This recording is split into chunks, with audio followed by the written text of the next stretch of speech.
You wake up to screaming. The plane is diving downwards. Outside the window, there is no runway, only an endless green roof of trees rushing towards you. The cabin is shaking. One of the plane's wings tears through the canopy.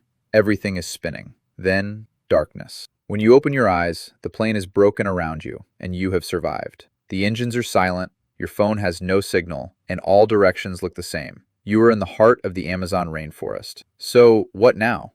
And more importantly, how long can you survive? Your first thought might be to start walking, and that would be a mistake. If someone is searching for the plane, the wreckage is a giant magnet for rescue workers searching from the sky. So, unless the crash site is unsafe, staying put is the best option for being found. That means your exciting jungle adventure begins with the least exciting survival tip. Sit down. Stay visible. Do not wander off into the giant green maze. Official wilderness survival advice is usually to stay put when lost, as moving around can make it harder to find. Before anything else, check yourself for injuries. A plane crash can leave you with nasty wounds, even if adrenaline tells you otherwise. Broken bones, burns, or internal injuries can turn a manageable survival situation into a dire one. Now look around the wreckage. Water bottles, first aid kits, clothes, flashlights. Anything could come in handy. Congratulations, that tiny bottle of water you complained about on the plane is now premium survival equipment. Now comes the heat. The Amazon is hot, damp, and humid. Sweat is your body's way of cooling itself, but it does not help you if the air is already thick with moisture. You are losing water with every step, climb, and panic attack, and dehydration becomes a serious threat. That does not mean you should drink from the first muddy puddle you find. Natural water sources can carry diseases that will make you very sick. If you can boil water, it is one of the best ways to kill germs and disease-causing organisms. CDC Wilderness Water Guidelines say boiling is an excellent way to kill germs in untreated water. Now comes the sun going down. The jungle is a very different place at night, and your senses are not the same in the dark. Every noise sounds louder, and your imagination can make distant rustling sounds something much closer. Leaves blow in the wind, branches snap, and something howls in the distance. Your heart pounds as you realize it sounds like a jaguar. But Hollywood makes Amazon survival seem much more dangerous than it is. Your immediate concerns are injury, water, exposure, and getting lost. Insects. Lots of insects. Mosquitoes are more than just a nuisance. Some insects in the Amazon carry diseases. WHO keeps records of mosquito-borne diseases like malaria in the region. The Amazon has areas where mosquitoes breed, like rainforests, flooded lands, and streams. Your wounds can become infected if you are not careful. That means covering up.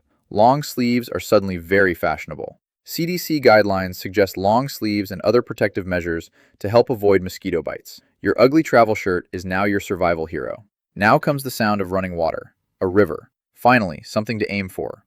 Or is it? Following the sound of the river makes sense. Water is a lifeline, and rivers can lead to civilization. But the wilderness is not easy terrain to move through, and every step burns energy that you might need later.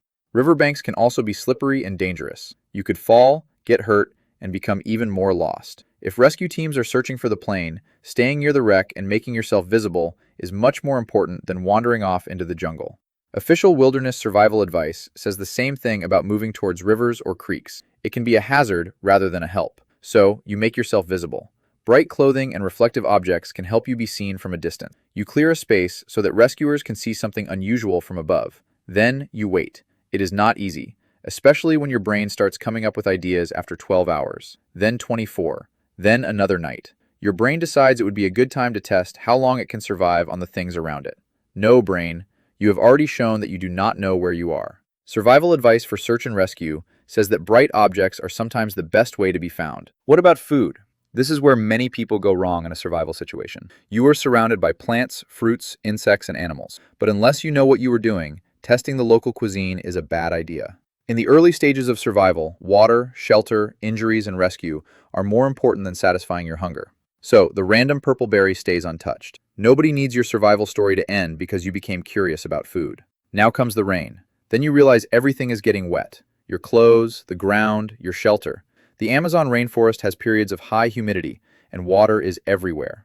WHO has information on the weather in the Amazon, and it is not light rain most of the time. It is heavy rain, and it comes frequently. Staying dry and protected is a priority. Being constantly wet and tired makes everything else harder. Sleep is lighter, skin is more sensitive, and your mood is much more fragile.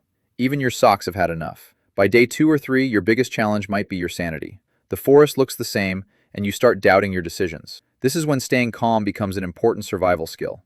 Random movement burns energy and makes it easy to get turned around. The The forest is not changing, but your confidence is, and that can be dangerous when frustration takes over. If you have a safe wreck site, water, shelter, and a way to signal for help, patience might be your best option. It is better than walking 10 kilometers in the wrong direction because your brain thinks it knows better. Now comes the sound of a helicopter. You move to the nearest visible place and wave any bright objects you have. You signal the helicopter, and it passes overhead. For a terrifying moment, it keeps going. Then it turns around. You have been seen, and the endless rainforest is suddenly much smaller beneath the rescue aircraft. So, if you survived a plane crash in the Amazon, the rainforest itself would not kill you.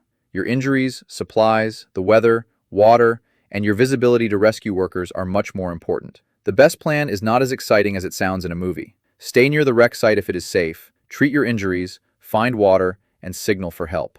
Do not wander off into the jungle just because you watched 3 wilderness survival videos last week. Trivia time!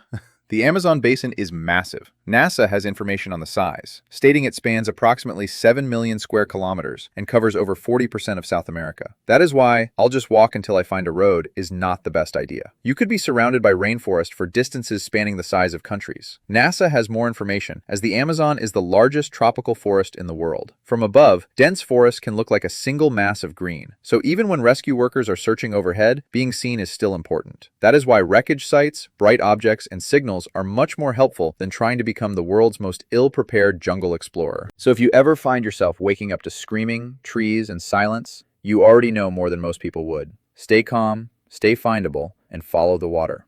Now it is your turn to choose the survival scenario. Would you rather survive a plane crash and become stranded in the Amazon rainforest, or be stuck at sea knowing that a giant sea monster is under your boat? Let me know in the comments. Stay safe out there, and until next time.